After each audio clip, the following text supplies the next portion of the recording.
Kembali di presisi siang pemirsa, Satres Narkoba Polrestabes Medan melakukan penyergapan rumah seorang pria yang diduga bandar narkoba di kawasan Bagan, Percut Setuan, Kabupaten Deli Serdang. Dalam penggerebekan, petugas yang berhasil menangkap pelaku sempat dihadang dan dilempari batu ketika berupaya melakukan penggeledahan. Penyergapan rumah diduga bandar narkoba ini setelah sebelumnya polisi menangkap beberapa pelaku lain lebih dahulu. Dari keterangan para pelaku, semuanya mengarah lokasi rumah diduga bandar narkoba. Polisi yang tiba di lokasi sempat terlibat aksi kejar-kejaran dengan MJ, pria yang diduga sebagai bandar narkoba.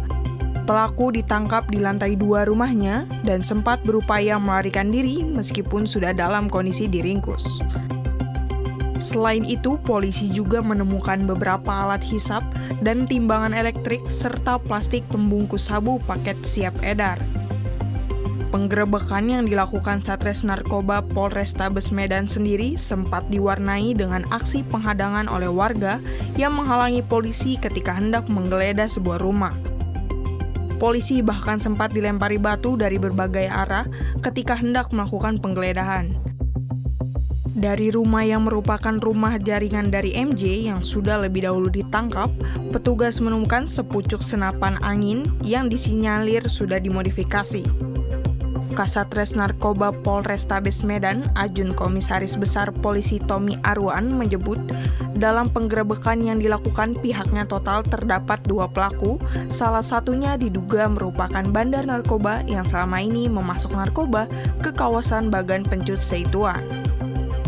Jadi pada malam hari ini kita melakukan kegiatan penggerebekan di salah satu rumah yang merupakan hasil pengembangan kita terhadap penggerebekan transaksi narkoba tadi siang, sehingga kita menuju lokasi ini, dan di lokasi ini kita melakukan penggeledahan dan mengamankan sejumlah barang bukti, termasuk juga 2 orang kita amankan. Sejumlah barang bukti termasuk dari antaranya dugaan barang bukti berupa sabu ada. Untuk lebih lengkapnya nanti kita akan sampaikan secara resmi di Polrestabes Medan. Kasus ini sendiri kini tengah dikembangkan polisi. 2 pelaku yang ditangkap masih dikembangkan keterangannya, termasuk keterangan pelaku-pelaku lain yang lebih dulu ditangkap. Dari Humas Polrestabes Medan, Polda Sumut melaporkan untuk Polri TV. Pemirsa, kurang dari 6 jam, Polres Ngawi berhasil mengamankan pelaku pencurian kendaraan bermotor dan polisi sempat melindungi pelaku dari amukan massa serta mengamankan barang bukti. Aksi pencurian kendaraan bermotor di area Waduk Sangiran, Desa Sumber Bening, Kecamatan Beringin, Kabupaten Ngawi, berhasil digagalkan kurang dari 6 jam oleh jajaran Polsek Beringin bersama tim Tiger Satreskrim Polres Ngawi. Dalam rangka penanggulangan aksi kriminalitas, khususnya curanmor, tim Tiger Satreskrim Polres Ngawi telah menghimpun data terkait dengan kejadian curanmor di Kabupaten Ngawi, hingga akhirnya mengarah ke salah satu pelaku yang merupakan seorang residivis curanmor. Atas keberhasilan ini, Kapolres Ngawi AKBP Charles Pandapotan Tampu Bolon memberikan apresiasi kepada masyarakat dan anggotanya yang sigap menangani kejadian tersebut. Modusnya dia secara random berkeliling melihat, kalau bahasa kita di hukum itu dia menggambar dulu. Dia menggambarkan yang mana yang dapat dilakukan eksekusi dari yang bersangkutan untuk mencuri motor tersebut. Jadi dia melihat masyarakat yang lengah, dia melihat masyarakat yang mungkin motor tidak dikunci, keadaannya sepi, dan dia melaksanakan aksinya. Dan modus ini sudah tercium oleh tim Tiger Satreskrim Polres Ngawi, koordinasi dengan Polsek, karena keberadaannya sudah tercium, dan anggota Polsek yang ikut memantau keberadaan si yang bersangkutan, dan diketahui dia akan kembali melaksanakan aksinya, dan kami pun saat itu juga dari Satuan Polsek Beringin dan dari Satuan Reskrim Polres Ngawi berhasil mengamankan yang bersangkutan. Atas perbuatannya pelaku dijerat dengan pasal 362 KUHP tentang pencurian dengan pidana penjara 5 tahun. Dari Humas Polres Ngawi Polda Jawa Timur melaporkan untuk Polri TV. Beralih ke informasi berikutnya, pemirsa, dalam rangka memperingati Hari Pendidikan Nasional, SMK Pembangunan Tukdana di Indramayu, Jawa Barat menggelar upacara. Sekolah ini merupakan sekolah gratis yang didirikan oleh Aibtu Kasdula, seorang polisi yang berdinas di Polsek Tukdana, Polres Indramayu. Kanit Intel Polsek Tukdana Polres Indramayu, Aibtu Kasdullah, mendirikan SMK Pembangunan Tukdana di Indramayu, Jawa Barat. Sekolah itu gratis untuk para lulusan SMP dan MTS dari keluarga yang kurang mampu hingga yatim piatu. Dalam Hari Pendidikan Nasional ini, SMK Pembangunan Tukdana juga melakukan upacara bendera. Aibtu Kasdullah mengatakan SMK Pembangunan Tukdana sudah beroperasi sekitar 14 tahun. Menurutnya, kebanyakan siswa-siswi di sekolah ini berasal dari keluarga yang kurang mampu. SMK Pembangunan Tukdana menyediakan 3 jurusan, yaitu Teknik Komputer dan Jaringan, Teknik Bisnis Sepeda Motor, dan Teknik Kendaraan Ringan Otomotif. Biaya operasional SMK Pembangunan Tukdana selain dari dana pribadi, juga mendapatkan bantuan dari Kementerian Pendidikan dan pemerintah Provinsi Jawa Barat. Bahkan jurusan Teknik Kendaraan Ringan Otomotif pernah dapat bantuan 1 unit mobil untuk praktik siswa. Kegiatan luhur yang dilakukan oleh Aibtu Kasdullah dengan mendirikan SMK gratis mendapatkan apresiasi masyarakat. Dengan kelulusan yang banyak diserap oleh industri dan mencetak wira swasta, menciptakan remaja yang produktif dan mencarikan solusi permasalahan pengangguran. Dari Humas Polres Indramayu, Polda Jawa Barat melaporkan untuk Polri TV. Dan pemirsa, untuk mengetahui bagaimana pelaksanaan Hari Pendidikan Nasional di SMK Pembangunan Tukdana, SMK gratis yang didirikan oleh Aibtu Kasdullah, Kanit Intel Polsek Tukdana, Polres Indramayu, Polda Jawa Barat. Saat ini kita telah terhubung dengan Aibtu Kasdullah. Halo, selamat siang Pak Kasdullah. Selamat siang, Mbak. Sehat Bapak? Sehat, alhamdulillah. Pak Kasdullah, bagaimana pelaksanaan Hari Pendidikan Nasional SMK Pembangunan Tukdana yang Anda dirikan? Alhamdulillah dalam pelaksanaan kegiatan Hari Pendidikan Nasional di SMK Pembangunan Tukdana, kami selain melaksanakan kegiatan upacara juga diisi dengan kegiatan perlombaan-perlombaan yang diantaranya kayak futsal, kegiatan olahraga, tenis meja, dan lain-lain. Baik Pak Kasdullah, sebetulnya apa yang melatar belakangi Anda mendirikan sekolah gratis SMK Pembangunan Tukdana ini? Yang pertama di tahun 2010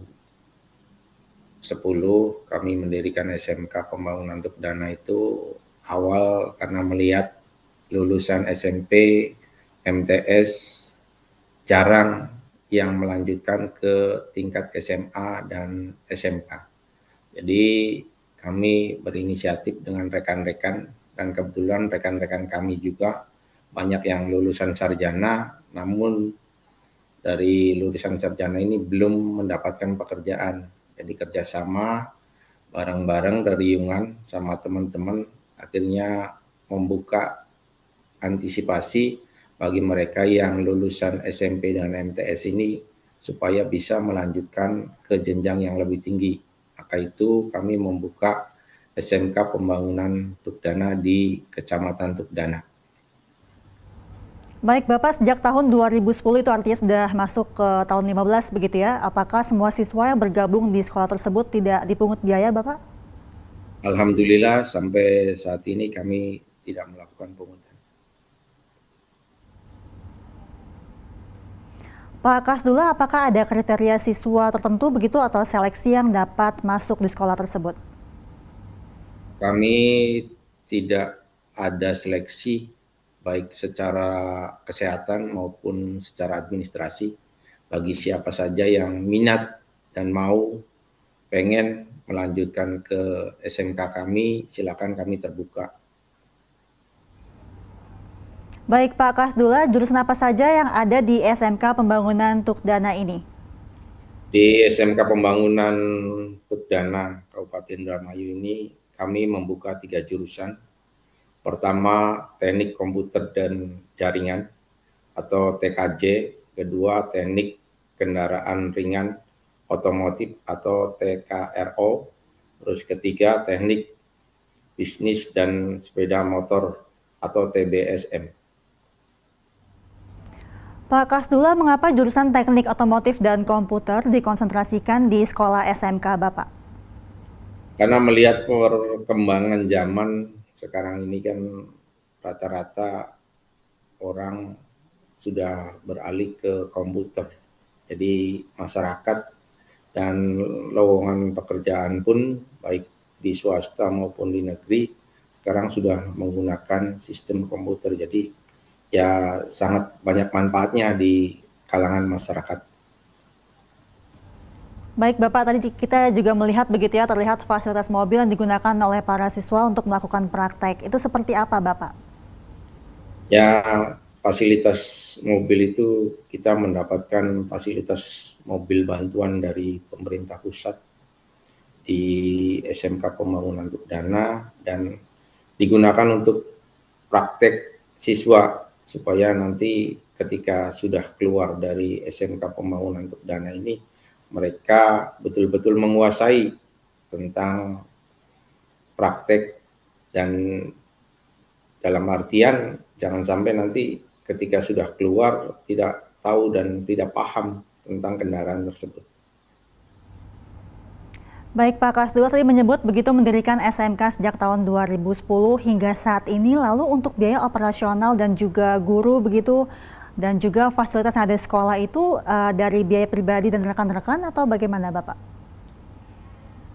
Kalau untuk biaya operasional kami pertama mendirikan SMK Pembangunan Untuk Dana di tahun 2010, kami belum mendapatkan bantuan. Jadi di operasional itu kami dari uang pribadi dan juga ada uang keluarga.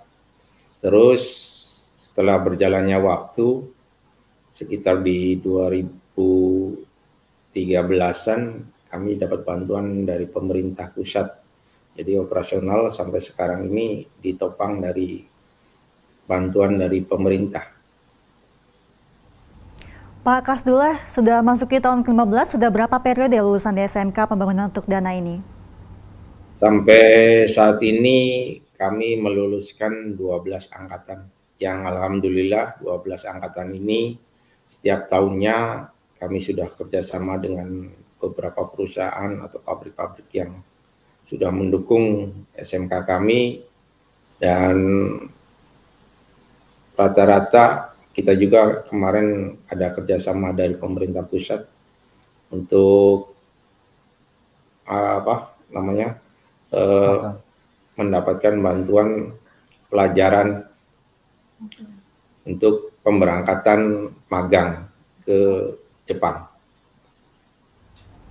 Baik Pak Kasdullah, adakah pesan kepada generasi muda begitu sehingga kegiatan belajar dan berinovasi untuk kemajuan bangsa dan negara? Alhamdulillah pesan untuk adik-adikku dan rekan-rekanku supaya untuk para generasi muda tetap semangat belajar supaya bisa menggapai cita-cita yang diinginkan oleh rekan-rekan. Baik, terima kasih Kanit Intelkam Polsek Tukdana Polres Indramayu, Aibtu Kasdullah telah bergabung bersama kami di Polri TV. Selamat siang Bapak, sehat selalu dan salam presisi. Selamat siang. Pemirsa tetaplah bersama kami akan segera kembali usai jeda berikut ini.